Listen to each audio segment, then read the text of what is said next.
नमस्कार प्यारे साथियों, ये फ़ैन बंद कर दीजिए। नमस्कार प्यारे साथियों, स्वागत है आप सभी का आपके अपने चैनल पर। तो बच्चों, आज आपका दूसरा लेक्चर है। दूसरे लेक्चर में हम लोग सीखेंगे, पहले लेक्चर में हमने क्या सीखा था उस पर थोड़ी सी आपसे चर्चा कर ले। सबसे पहले हमने आपको बताया था बच्चों, आवेशन। जब दो वस्तुओं को आपस में रगड़ा जाता है तो इलेक्ट्रॉन एक वस्तु से निकलकर दूसरी वस्तु में चले जाते हैं। इलेक्ट्रॉन एक वस्तु से निकलकर दूसरी वस्तु में चले जाते हैं। इस घटना को आवेशन कहते हैं। इलेक्ट्रॉन हमेशा उसी वस्तु से निकलते हैं जिसका कार्यफलन कम होता है। फिर उसके बाद आपने पढ़ा था जो है, आवेश के प्रकार दो प्रकार के होते हैं, धनावेश और ऋणावेश। धनावेश तब आता है जब द्रव्यमान में कमी हो जाती है, और ऋणावेश कब आता है जब द्रव्यमान में वृद्धि हो जाती है। तो इस पर चर्चा हुई थी। तो मित्रों, आज आप पढ़ेंगे आवेश के प्रकार। आवेश का प्रकार आपके सिलेबस का है, इसलिए एनसीईआरटी पाठ्यक्रम से जुड़ा हुआ है। आप सभी इस पर विशेष ध्यान देंगे और नोट्स बनाते हुए चलेंगे। तो प्यारे साथियों, ये आज आपका सुविचार है। तो एक सुविचार के साथ आपकी कक्षा को प्रारंभ करते हैं। परिंदों को मंजिल मिलेगी यकीनन, परिंदों को मंजिल मिलेगी यकीनन, ये फैले हुए उनके पंख बोलते हैं। ये फैले हुए उनके पंख बोलते हैं। वे लोग रहते हैं खामोश अक्सर, वे लोग रहते हैं खामोश अक्सर, जबाने में जिनके हुनर बोलते हैं। तो इसी के साथ आप शुरू करेंगे जो है आज की अपनी क्लास जो है। आइए पढ़ते हैं आगे। ठीक है, ये आपकी क्लास, ठीक है। आइए सीखें। आप पढ़ने वाले हैं बच्चों आवेश के प्रकार। क्या पढ़ेंगे? आवेश के प्रकार। तो आवेश के प्रकार तो आपने पढ़ा था। हम लोग सीखेंगे आवेश के गुण, ठीक। आवेश के गुण। तो सबसे पहले यहाँ पर देखिए प्रॉपर्टीज ऑफ चार्ज।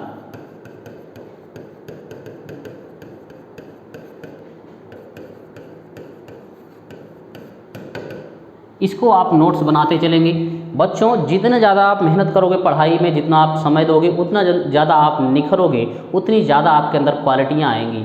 आइए, तो सबसे पहले आवेश की बात करें तो अगर समान आवेश होंगे, देखो जैसे धन और यहाँ पर धन आवेश है, तो इनमें प्रतिकर्षण बल लगता है। इनमें प्रतिकर्षण बल लगता है। ऐसे ये दूर भागते हैं, इसे प्रतिकर्षण बल कहते हैं। माइनस माइनस होगा तब भी इसमें प्रतिकर्षण बल लगेगा। लेकिन अगर विपरीत आवेश होंगे, प्लस माइनस, तो इनमें आकर्षण बल लगेगा, ठीक है। तो समान आवेशों में प्रतिकर्षण लगता है और विपरीत आवेशों में आकर्षण बल लगता है। पहला गुण क्या हुआ? देखो, पहला गुण यह हो गया कि समान आवेश में, याद करते चलिए, समान आवेश में प्रतिकर्षण, समान आवेश में प्रतिकर्षण एवं विपरीत आवेश में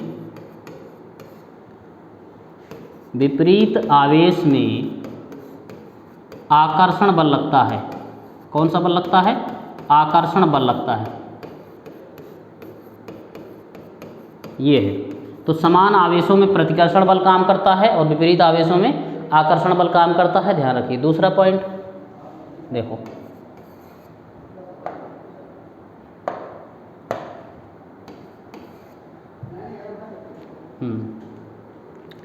आवेश का मान गति के आवेश का मान गति करने के कारण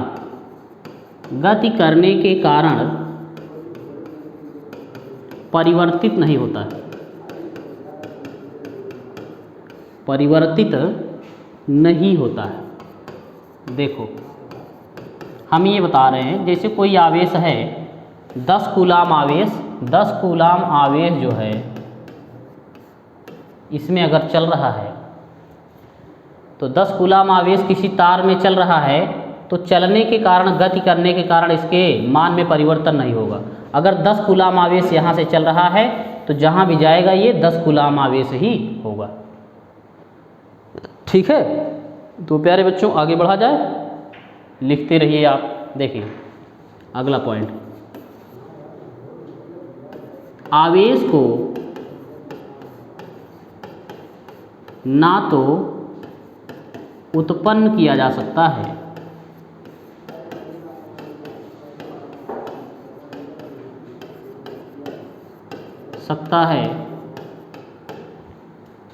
और ना ही नष्ट किया जा सकता है, और ना ही नष्ट किया जा सकता है।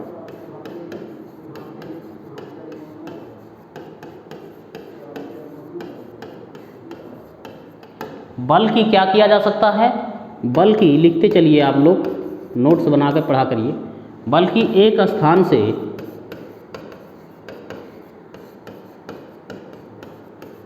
दूसरे स्थान तक स्थानांतरित किया जा सकता है,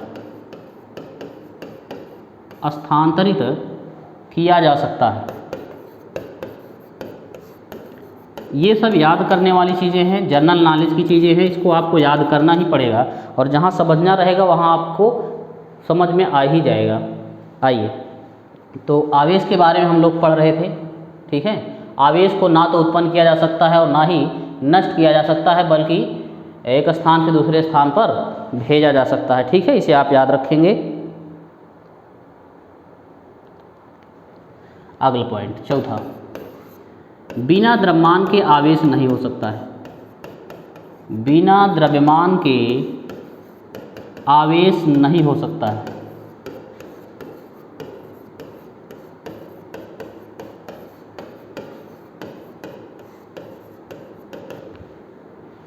परंतु बिना आवेश के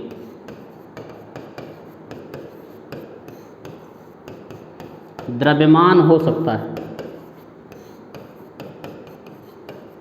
हो सकता है। देखो इसका एग्जाम्पल लेते हैं, जैसे आप ध्यान दो बच्चों, समझो इसको। हमने क्या कहा कि बिना द्रव्यमान के आवेश नहीं हो सकता है, बिना द्रव्यमान के आवेश नहीं हो सकता है, परंतु बिना आवेश के द्रव्यमान हो सकता है। यहाँ थोड़ा सा कंफ्यूज हो रहे होंगे आप, लेकिन मैं क्लियर कर देता हूँ। देखो जैसे न्यूट्रॉन है, क्या न्यूट्रॉन, न्यूट्रॉन का आवेश क्या होता है, आवेश होता है 0, और द्रव्यमान क्या होता है, द्रव्यमान होता है 1.673।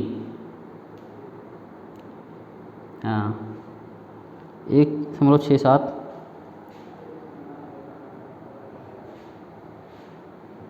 हाँ 1.675 होता है प्रोटॉन, ठीक है।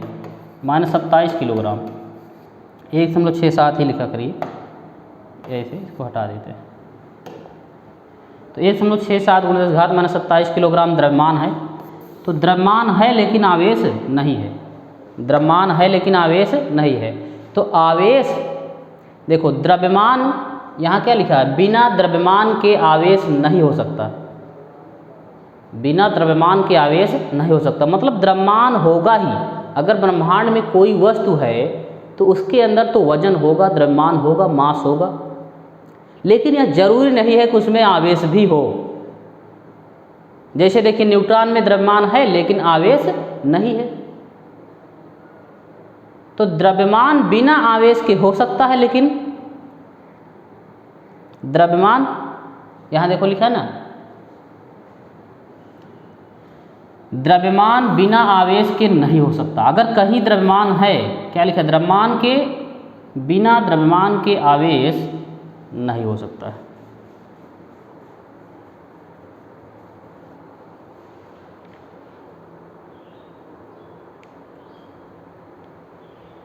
चलो इसको हम समझाएंगे थोड़ा सा भी आगे, लेकिन इसको आप नोट कर लेना, ठीक। देखो बताते हैं, फिर से बता देते हैं। बिना द्रव्यमान के आवेश नहीं हो सकता, परंतु बिना आवेश के द्रव्यमान हो सकता है। बिना आवेश के द्रव्यमान है, यहाँ आवेश नहीं है लेकिन द्रव्यमान है, तो बिना आवेश के द्रव्यमान है, इतना ही याद रखिए आप, ठीक है। बिना आवेश के द्रव्यमान हो सकता है। आगे बढ़ेंगे, ठीक है, इसे आप नोट करते चलिए। ये आप आवेश के गुण पढ़ रहे हैं। अगला पॉइंट देखो, आगे आप पढ़ेंगे कि उदासीन वस्तु अगला पॉइंट जो भी हो, उदासीन वस्तु,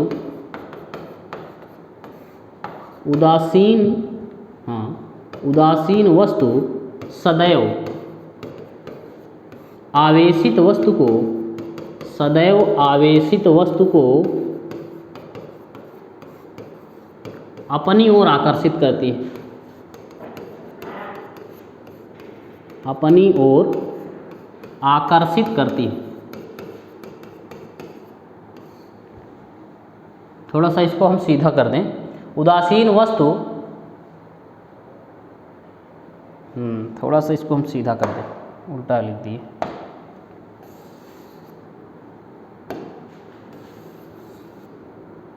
ऐसे लिखेंगे कुछ इस तरह से, 1 मिनट रुक जाइए। देखो, आवेशित वस्तु, आवेशित वस्तु उदासीन वस्तु को सदैव आकर्षित करती है। इम्पॉर्टेंट फैक्ट है, ठीक है। आवेशित वस्तु जो है उदासीन वस्तु को सदैव आकर्षित करती है। ध्यान दीजिए, जैसे मान लो ये आपका है प्लस और यहाँ एक उदासीन वस्तु है। उदासीन का मतलब वो आवेशित नहीं है, तो आवेशित वस्तु उदासीन को अपनी ओर आकर्षित करेगी। अगर यहाँ ऋणावेशित वस्तु है और यहाँ उदासीन है, तो उदासीन वस्तु को कौन आकर्षित करेगा? आवेशित वस्तु, क्योंकि यहाँ लिखा है आपने कि आवेशित वस्तु उदासीन वस्तु को सदैव आकर्षित करती है। तो चाहे देखो, आवेशित का मतलब चाहे धनावेशित हो चाहे ऋणावेशित, वह सदैव उदासीन वस्तु को अपनी ओर आकर्षित करेगी। ठीक है, चलिए आगे बढ़ते हैं। अगला पॉइंट, किसी वस्तु को आवेश देने पर, किसी वस्तु को आवेश देने पर, आवेश देने पर वह वस्तु के पृष्ठ पर वितरित होता है। वस्तु के पृष्ठ पर, वस्तु के पृष्ठ पर वितरित होता है। वस्तु के कहाँ वितरित होता है? पृष्ठ पर वितरित होता है। फिर उसके आगे आप ध्यान दीजिए,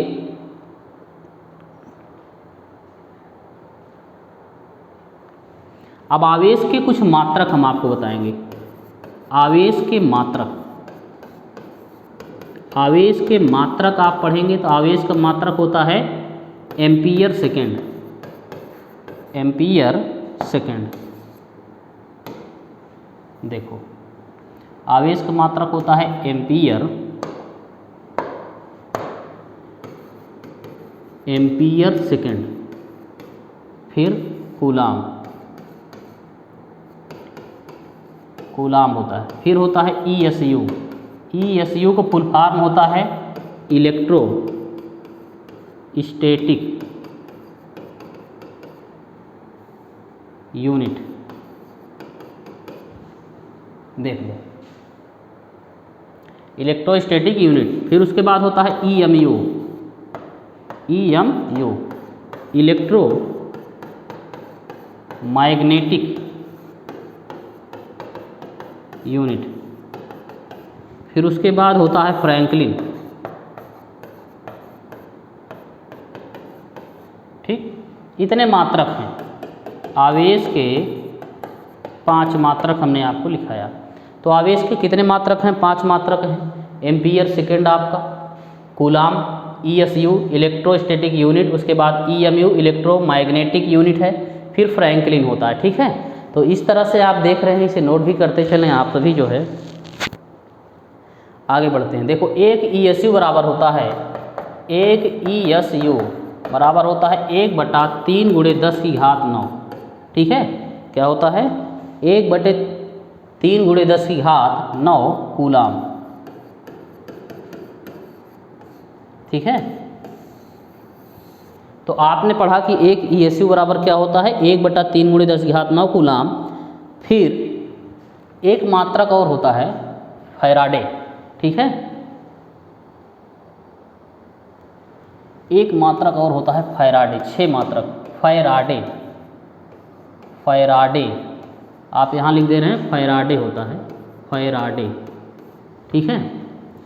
एक EMU बराबर होता है 10 कूलाम, क्या होगा 10 कूलाम, ठीक है। उसके बाद एक फैराडे बराबर होता है 96,500 कूलाम, 96,500 कूलाम। तो प्यारे बच्चों ध्यान दो, ये सब चीज़ें हैं, इसे आप ऐसे नोट करते चलें, ठीक है। देखो पढ़ाई करने में जो है आपको इसकी बीमा अगर आप निकालना चाहें, बीमा डायमेंशन आवेश की बीमा क्या होगी, मात्रक होता है एम्पीयर सेकेंड ना, एम्पीयर सेकेंड, तो एम्पीयर की बीमा ए होती है, सेकेंड की टी, तो इसको TA लिखते हैं। बीमा आवेश की बीमा AT लिखिए चाहे TA लिखिए, ठीक है, दोनों हो जाएगा आपका। अब आगे बढ़ा जाए, नोट कर लीजिए एक बार, हम हट जाते हैं, आप स्क्रीनशॉट भी ले सकते हो, ठीक है। आइए, तो आप सभी पढ़ाई करते रहिए, बहुत जल्दी चीज़ें आपको सब हर सब्जेक्ट आपको मिलने लगेगा। आइए आगे बढ़ें, अब हो गया, चलो फिर आगे बढ़ो।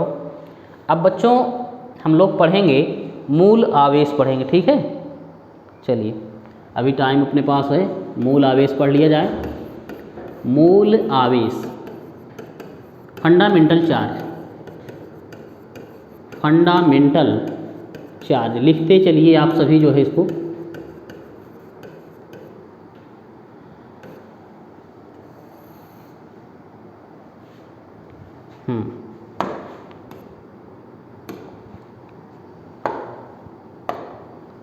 मूल आवेश किसे कहते हैं, देखो मूल आवेश क्या है कि संसार में जितने भी आवेश हैं उसमें सबसे छोटा, उसमें जो सबसे छोटा होगा और अस्थाई होगा उसे ही आप मूल आवेश कहेंगे। संसार के सबसे छोटे और अस्थाई आवेश को मूल आवेश कहते हैं। देखो संसार के सबसे छोटे अस्थाई आवेश को क्या कहते हैं, आवेश को मूल आवेश कहते हैं। गुड, मूल आवेश कहते हैं। संसार के सबसे छोटे अस्थाई आवेश को क्या कहते हैं, मूल आवेश कहा जाता है। अब जैसे आपका इलेक्ट्रॉन है, प्रोटॉन है और न्यूट्रॉन है, तो मूल आवेश की परिभाषा आपने देखा तो देख लो। मूल आवेश को आप इस तरह से भी लिखते हो, इसे स्मॉल ई से लिखा जाता है, इसे स्मॉल ई से लिखते हैं, स्मॉल ई से लिखा जाता है। बच्चों ध्यान दीजिए, स्मॉल ई की वैल्यू क्या होती है, 1.6 × 10⁻⁻19 कूलाम होती है, ठीक है। तो स्मॉल ई की वैल्यू क्या होती है, 1.6 × 10⁻⁻19 कूलाम आपका ये स्मॉल ई की वैल्यू है। आप ऐसे भी कह सकते हैं स्मॉल ई को मूल आवेश कहा जाता है, ठीक है। तो इस मूल आवेश के मान की खोज किसने की थी, देख लीजिए, ये भी मूल आवेश के मान की खोज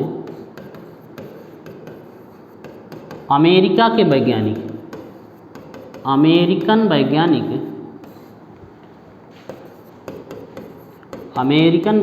जो है